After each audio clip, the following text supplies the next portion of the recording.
Phishing is a method of trying to gather personal information using deceptive emails, social messages, and websites.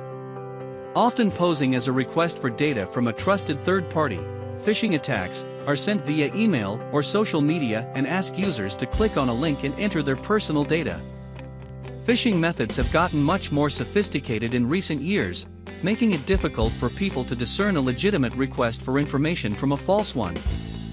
Phishing messages include a link that directs the user to a dummy site that will steal a user's information. In some cases, all a user has to do is click on the link. The best way to prevent phishing is to verify any requests for personal or business information that arrive via email, social media, or over the phone.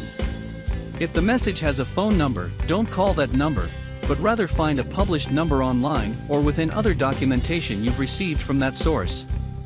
While it might seem inconvenient to make a phone call to find out if a message is legitimate, the hassle of having your information stolen or your company's cybersecurity breached is much worse. So stay diligent when it comes to verifying incoming messages and emails. It's the first line of defense and currently the most effective way to avert phishing attacks.